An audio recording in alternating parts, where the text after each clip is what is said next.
විතරයි වෙනස්. එච්චරයි වෙනස් වෙන්නේ. දැන් මට පැහැදිලිම උත්තරයක් දෙන්න මේක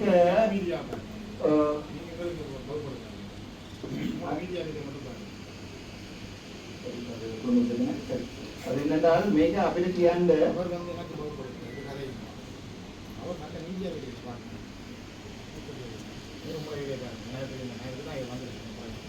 අපිට කියන්න කරුණා කරලා දැන් මේක ඔබතුමාලා අපිට අනුමැතිය දෙන්න ප්‍රොපෝසල් එක මේ ප්‍රොපෝස් කරලා තියෙනවා. ඒ කියන්නේ මේ වගේ එකක් කරනකොට ඔයගොල්ලෝ ප්‍රොපෝස් කරන්නවද නැත්නම් මේක මේ රිජෙක්ට් කරනවද කියලා අපිට දැන් ඔයගොල්ලෝගේ රෙකමෙන්ඩේෂන් වෙනවලනේ මේක වැඩ කරන්නේ. එතකොට ඔබතුමාලා තමයි මේ වැඩ කරන රාජකාරී කරන සාමාන්‍යයෙන් නඩුවට යනවා කියන්නේ අධිකරණයට ඔයගොල්ලෝ පවදලා ගිහිලා තියෙනවා කියන්නේ ඒක නඩුව තමයි.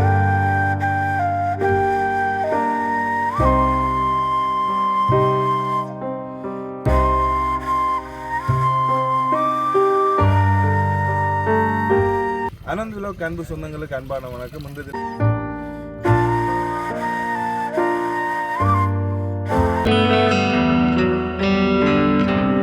நேரங்கள்ல ஏற்கனவே அசுவமான திட்டம் அல்லது மற்ற திட்டங்கள்ல வீடுகள் பெற்றாக்களுக்கு வந்து பகுதி அடிப்படையில் முதல் வந்து ஃப்ரீயா கொடுத்தது என்று சொல்லி இப்போ நினைக்கிறேன் நினைப்பு கட்டணமா மொத்தமா 13,50,000 ரூபாய் அந்த வைப்போட சேர்த்து தான் 50 வருது நினைப்பு கட்டணமா 11. அது நாங்கள் எங்களால் ஏழுமா அந்த உதவி கடன் தொகை பெற ஆக்களுக்கு மட்டுமா அந்த ஏதாவது இன்ஸ்டால்மெண்ட் அடிப்படையில் ஆக்களுக்கு சரி நாங்கள் இலவசமாக அதாவது ஒரு முடிவா எடுத்து தீர்மானமா எடுத்தாங்க இந்த மாதிரி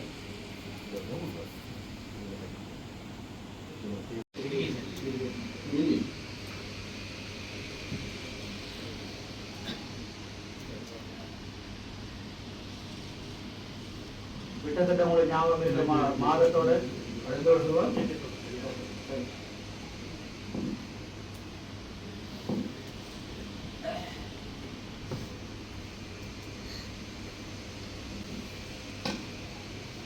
விவாதங்கள் விவாதிக்கப்பட மாட்ட தெரியல. நம்ம மூன்று 10/2020 ඔබතුමාට මේක 3 වෙනිදා රාවලි මාසේ 2024 දීලා තියෙනවා.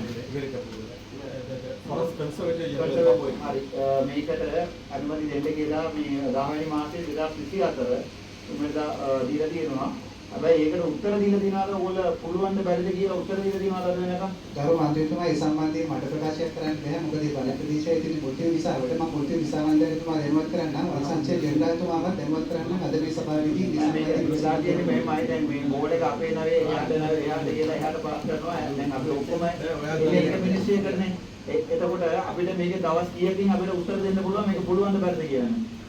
ඒ සම්බන්ධයෙන් මට වගකීමක් ප්‍රකාශ කරන්න බැහැ ගරු මන්ත්‍රීතුමා. හරි එහෙනම් අපි DCC மீட்டிங் முடிவா ஒரு 1 வீக் or 2 வீக்குள்ள இதை கேட்டுட்டு அப்படி இல்லைன்னா மினிஸ்ட்ரியோட அமைச்சர் பதவி அதை எடுத்து கொடுக்குற வழியை பார்க்கணும். ஏனென்றால் இதை வார ஹாசாவோ திரும்பி போக மாட்டேங்க. எவ்வளோ மிக இதில் மொத்தமாக ஒதுக்கி இருக்கு 150 மில்லியன் ஒதுக்கி இருக்கா. அதுல டெட்லைன் வந்து இந்த பட்ஜெட்ல போட்டிருக்கா போன வருஷம் பட்ஜெட்ல இந்த பட்ஜெட்ல என்றால் நவம்பர் 15 என்று சொன்னா அப்படி ஒரு மாதத்துக்கு அந்த முடிவு எடுத்தால் டிசிசி மீட்டிங்ல சொல்லுவீங்கன்னா சரி මර්ධන කටයුතුට බාධා කරලා නඩු දාන එකට වැඩේ කරනවා මම හිතනවා. ගරු මන්ත්‍රීතුමනි මමත් රජයේ නිලධාරී මමත් රජයේ වෙනුවෙන් වැඩ කරන්නේ. අපි පාර්ලිමේන්තුවෙන් අනුමත කරපු පනතක් අනුව තමයි අපේ රාජකාරී කරන්නේ. අපිට ඒ පනත ඉක්මවා යන්න බෑ. සාමාන්‍යයෙන් නඩුවට යනවා කියන්නේ අධිකරණයට ඔයගොල්ලෝ පවදලා ගිහිලා තියෙනවා කියන්නේ ඒක නඩුව තමයි. ඒකයි නඩුවටයි තියෙන වෙනස. නඩුව තියෙන කතා කරන දවස්වල අනේක විතරයි වෙනස්. එච්චරයි වෙනස් වෙන්නේ. දැන් මට පැහැදිලිම උත්තරයක් දෙන්න මේක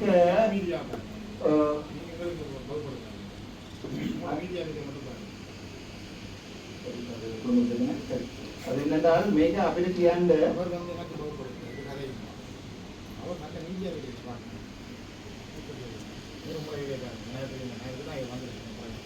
අපිට කියන්න කරුණා කරලා දැන් මේක ඔබතුමාලා අපිට අනුමැතිය දෙන්න ප්‍රොපෝසල් එක මේ ප්‍රොපෝස් කරලා තියෙනවා. ඒ කියන්නේ මේ වගේ එකක් කරනකොට ඔයගොල්ලෝ ප්‍රොපෝස් කරන්නවද නැත්නම් මේක මේ රිජෙක්ට් කරනවද කියලා අපිට දැන් ඔයගොල්ලෝගේ රෙකමෙන්ඩේෂන් වෙනවලනේ මේක වැඩ කරන්නේ. එතකොට ඔබතුමාලා තමයි මේ වැඩ කරන රාජකාරී කරන ඔෆිසර්ස්ලා. එතකොට ඔයගොල්ලෝම තමයි මේක ප්‍රොපෝස් කරලා ඉස්සරහට අරන් යන්න ඕනේ. ඔයගොල්ලෝ ගිහිල්ලා නඩුව දාන්න බෑ. ඒක තව මේ රාජකාරිය කරන එක නෙමෙයි. ගරු මන්ත්‍රීතුමනි ඒ සම්බන්ධයෙන් වංශ සංරක්ෂණ දෙපාර්තමේන්තුවේ මේක කාර්යයක් පළ කරලා නැහැ. එතකොට ඒ සම්බන්ධයෙන් තමයි අපි ඉරිගේෂන් ඩිපාර්ට්මන්ට් එක ව්‍යාපෘති ක්‍රියාත්මක කරන ආයතනයේ සහ ඉදිකිරීම් කරුවන්ට දැනුම් දුන්නේ. එතකොට අනවසරයෙන් තමයි නීති අනුකූල ක්‍රමවේදය අනුගමනය කරන්නේ නැතුව මේ බන්ඩ් එක හදනකොට විශාල දැව ප්‍රමාණයක් ගස් කපලා තියෙනවා. ඒක රජයට කරන අලාභයක්. ඒකට වන සංරක්ෂණ දෙපාර්තමේන්තුව වැදිලා ඉන්නවා ඒ සම්බන්ධයෙන් වගකීමට සහ රාජකාරී කරන්න. ඒ අර ගස් ටික නැති වෙන්නේ රජයේ තව ප්‍රොජෙක්ට් එකක් කරනකොට තමයි නැති වෙන්නේ. දැන් ඔය පෞද්ගලික කවුරු හරි ගිහිල්ලා වැඩ කරලා මේ කස් කපන එක ඔයගොල්ලෝ කිසිදෙයක් කරන්නේ නැහැ. ඔයගොල්ලෝ කරන්නේ පෞද්ගලික මිනිස්සුන්ට සපෝට් එකක් දෙනවා. தனி கமிட்டியோட அமைச்சு உண்மையாக அமைச்சரா கூட்டு கிட்டி அவையிலே கூட சொல்ல இல்லாது அதுக்கான சட்டம் கூட முன்னே காலத்தில் இயற்றப்பட்டிருக்குது. ஆனா தண்ணியை பொறுத்த வரைக்கும் யுத்த காலத்துக்கு பிறகு இடம்பெயர்ந்து போயிட்டோடு காடுகள் பத்தின வன ஜீவராசிகள் எல்லையில போட்டு உண்மையில போட்டு எல்லாம் போட்டிருக்குது. இது வந்து அவங்களே மணிக்கூட சொல்லிக்கொண்டு சண்டை பிடிச்சு இருக்க விட உண்மையாக இதுக்கென்று தனியொரு கமிட்டியை கூப்பிட்டு எங்கள் அமைச்சரைகளை கூப்பிட்டு இதுக்கான தீர்மானம் ஒன்று எடுக்கணும். டேப்லெட்டையாவது போட்டு இது சதாகாலம் இந்த பிரச்சனை மட்டும் இல்லை, இல்லை கன பிரச்சனை இருக்குது. அப்ப இதுக்கு ஒரு பிரச்சனை தீர்க்கணும். இந்த பிரச்சனை ஒட்டுமொத்தமாக இந்த பிரச்சனை இல்லாம அதுக்கான தனியொரு கமிட்டி அமைச்சு இதுல கதைச்சு பிரயோசனம் இல்லை. இது கதைக்கிறதா தான் கூப்பிட்டு ஃபுல்லா முடிக்க வேண்டிய பொறுப்பு உண்மையாவே கௌரவ தலைவர் அவருக்கு இருக்குது. அதுக்கான நடவடிக்கை ஒன்று கமிட்டியை போடுறதுக்கு ஏற்பாடு செய்யுது. மக்கள் மத்தியிலே பெரிய பிரச்சனையா இருக்குது. கௌரவ அமைச்சர் ஒரு நிமிஷம் என்றால் இது நீங்கள் முடிவெடுத்து டிசிசி மீட்டிங்ல அப்ரூவலை கொடுத்து இதுக்குரிய இதை வந்து மினிஸ்ட்ரியோட நீங்கள் போடுறதுக்கு ஏற்பாடு செய்யுங்க. மற்றபடி நாங்கள் பிரயோசனமே இல்லை. கோயில்கள் பள்ளிகள் இருக்கின்ற பிரதேசங்கள்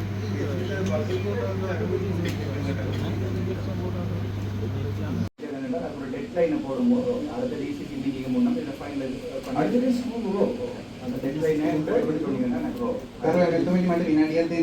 அனுமதி வழங்கப்பட்டுள்ளது சார். மற்ற இந்த பிரச்சனை வந்தோன்னா நானும் டிடியும் நேரடியாக போய் நான் டிபிடி එතකොට අනුමැති දීපු එකට ආපහු ගිහිල්ලා ඔබට නඩුව පස්සනවා කියන්නේ ඒ අනුමැතිය අපි ඇග්‍රී වෙන්නේ නැහැ කියලා කියන නෙවෙන්නේ. එතකොට අනුමැති දීලා දීපු එකට අනුමැතියම වන සංරක්ෂණ දෙපාර්තමේන්තුවේ පොරොන්දුතියක් දීලා නැහැ මේ සම්බන්ධයෙන්. டிஜி சார் டிஜிக்கு அனுப்பியிருக்கிறோம் சார் கடிதம். ஆனா டிஜி கீழே ஒரு அவர் ரிப்போர்ட் கேட்கலாம் தானே சார். அவரே கேட்கல. இவர் ஜூனியர் ஆபீசர் சார். ඒ අනුමැතිය දීලා තියෙන්නේ කිසි ක්‍රමවේදයක් අනුගමනය කරමින් මේක කරන්න කියන එක.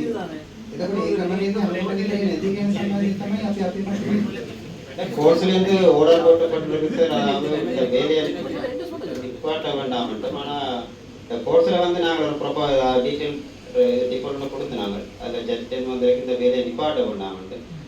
இந்த வெட்டப்பட்ட மரங்களை உடனே டிம்பர் கோஆபரேஷனுக்கு ஹேண்ட் ஓவர் பண்ண சொல்லி ஃபாரஸ்ட்டுக்கு ஓர்டர் பண்ணியிருக்கேன். ஆனால் இப்பயும் வந்து அதில் கண்டாக்டர் வேலை செய்ய போனாலும் அதில் அதை வைக்காதுங்க, சுடுச வைக்காதுங்க, வச்சா இன்னும் பிடிச்சி உள்ள போடுவாங்க. எனக்கு கண்டாக்டர் நேற்று கடிதம் போட்டுருக்க இந்த வேலையை செய்கிறதா இல்லை டெர்மினேட் பண்ண அது வந்து ஃபாரஸ்ட் டிபார்ட்மெண்ட் டிம்பர் கோஆபரேஷனுக்கு hand over timber cooperation number பண்ணியிருக்கு. இன்னும் கொடுக்குறேன் මේකට අපි යන්නේ පොලිසියෙන්නේ. එතකොට අපි මිනිස්සුන්ට කියන්න පුළුවන් පොලිසිය මේක ගැන මේ නියුට්‍රල් ඉන්න කියලා. එතකොට අපි මේ ඇඩ්මිනිස්ට්‍රේටිව් ප්‍රොබ්ලම් ටික අපි බලාගමු. නැත්නම් පොලිසිය කියලා කම්ප්ලේන්ට් එකක් දාලා පොලිසියනේ මේක අරන් යන්නේ. අඩෝල් ජනරල්නේ අරන් යන්නේ. එතකොට අපි පොලිසියෙන් පොඩි උදව්වක් ඉල්ලමු. මේක ගැන අපි ෆයිල් ඩිසිෂන් එකක් ගන්නකම් මොකද කරන්න දෙපා කියලා. කරලා මෙතුමනි මේ සම්බන්ධයෙන් සප්පරේකට කලින් කිව්වේ අධිකරණයකට ගියේ නැහැ කියලා. අධිකරණයට කරුණු වාර්තා කරලා තියෙන කර්මාන්තයතුමා. ඩී රිපෝට් දාලා තියෙනවා. ඩී රිපෝට් එකක් දාලා තියෙන්නේ. එතකොට අපිට කරුණු දැක්වීමට තමයි තව දවසක් දීලා තියෙන්නේ. Sorry, I want to know what are the additional requirements they want to fulfill. We don't know the area. இது கேபினட் லெவல்ல உங்களால தீர்க்க முடியும்னு நினைக்கிறேன். நாங்கள் இதை அடுத்த கட்டத்துக்கு போகலாம். நீங்கள் அதை தீர்க்கிறது தான் நம்ம விஷயம். மேலிடங்களில் சரி செய்து கொண்டு கீழே ஓடர்ஸ் எடுக்கிறதா நல்ல நினைக்கிறேன். Last time, அது சென்ட்ரேஸ் ஸ்கூல் இருக்கு. ஆனால் அதே மாதிரி அதே மாதிரி ஏழாயிரம் அடிஷாப் இருக்கும்போது அது சென்ட்ரேஸ் ஸ்கூல் இப்படி நாங்கள் இதில் பார்த்ததுல உண்டே உண்டு.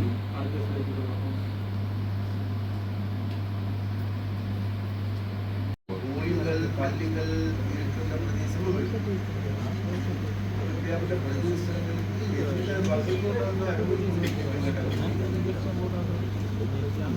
பொறுத்தளவு அரசாங்கம் தானே நாங்கள் இது சம்பந்தமாக பார்க்கணும்.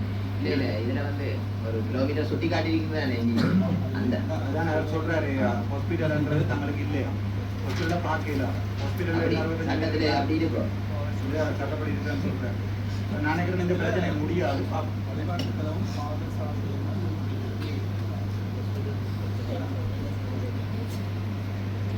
மறுபடியும் மறுவரை நினைக்கலாம் மக்கள் மற்ற நீங்கள் அரசாங்க எம்பிமார்கள் மத்திய திருப்பி ஒரு மீட்டிங்கோட போல் பண்ணி இப்போ மக்கள் திரும்பவும் வந்து ஆர்ப்பாட்டம் செய்ய சொல்லி யாருமே கேட்கல. இந்த மக்கள் பிரதிநிதிகள் நாங்கள் 6 பேர் இருக்கிறோம் இங்கே.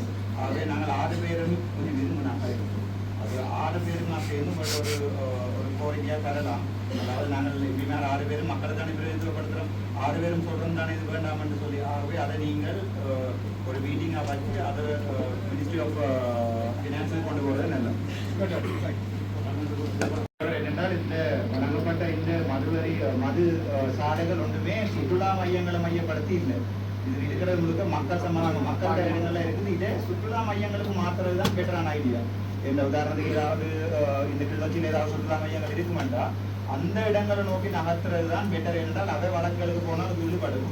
ஆகவே அவையோடையும் சேர்ந்து கதைச்சு வணக்கம். இதுல உதயநகர் மேற்குல வந்து மக்கள் குடியிருப்புல மக்கள் ரீசெட்டில்மெண்ட் வர்றதுக்கு முதலே அந்த கிராமத்துக்குள்ள பார் வந்துடுது. இது வந்து ஜிஎஸ் எல்லாம் மக்கள் நாங்கள் எல்லாரும் எதிர்ப்பு தெரிவிச்சோம். மக்கள் குடியமர்றதுக்கு முதலே பார் வந்து குடியமர்ந்துடுது. எல்லாம் நிற்கதியான உடுத்த உடுப்போட நிற்கதியான நிலையில வந்த நேரத்துல தான் அந்த பார் வந்து குடியமர்ந்தது. அதுல எல்லாருடைய வருமானங்களும் அந்த பார்க்குள்ள தான் போனது. காட்டமா சில விடயங்களை சொல்லி ஆகணும். அரசியலால் கொடுக்கப்பட்ட இந்த வைன் ஷாப் இதுகள் சம்பந்தமா பாராளுமன்றத்தில் கதைக்கப்பட்டு அதை யார் வேண்டி கொடுத்த வேண்ட பேரை சொல்றேன்னு சொன்ன அரசாங்கம் கடைசியா அந்த பேர்களை சொல்லல. தலைவர் பாருங்க, நீங்கள் அதுல எவ்வளவு செறிவா கிளிநொச்சி நகரத்துக்குள்ள இந்த வைன் ஷாப்புகள் போடப்பட்டிருக்கு. ஏன்னா அந்த பார் லிஸ்ட்டை கொடுக்க வேண்டாம்னு சொல்லி கேட்டாங்களும் அதே போல நாங்கள் அரசாங்கத்துக்கு சப்போர்ட் தரோம்னு சொல்லி கேட்டாங்களும் தான் இந்த பிரச்சனை. நாங்கள் இந்த எல்லாத்தையும் கேன்சல் பண்றோம்னு சொல்லி தான் இந்த அரசாங்கம் ஏற்றுக்கொண்டு ஏன்னா அந்த பார் கமிட்டியோட வழியால போடுவோம். நாங்கள் ஏன் எல்லாத்தையும் நாங்கள் கொடுத்துருக்கிறோம், இதை ஏன் கேன்சல் பண்ணல, இதுல எந்த லெவலில் அரசியல் இருக்குன்ற ஒரு கதவை விளங்கப்படுத்துவீங்களா? ஏன்னா நீங்கள் பார்த்தீங்கன்னா தெரியும் எவ்வளவு செறிவா கிளிநொச்சி நகரத்துக்குள்ளே இருக்கு. மற்றது உங்களுக்கு முக்கியமா தெரியும், கிளிநொச்சி நகரம்ன்றது எங்களோட இலங்கையிலேயே ஜிடிபி குறைஞ்ச நகரம்ன்றது, கிராஸ் டொமெஸ்டிக் ப்ராடக்ட்ன்றது குறைஞ்ச நகரம் கிளிநொச்சி. ஆனா அங்க குடியாரம் கூட. அதோட எங்கள்ட்ட அமைச்சர் கூட சொல்லியிருக்கிறீர்கள், மத்திய மாகாணத்துல இருக்க குடியாரை விட யாழ்ப்பாணத்தில் இருக்கிற குடியாரம் இப்ப கூடி போயிட்டு.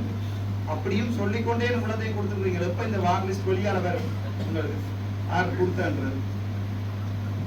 ஒருடைய அரசியல் சரியா பெற்ற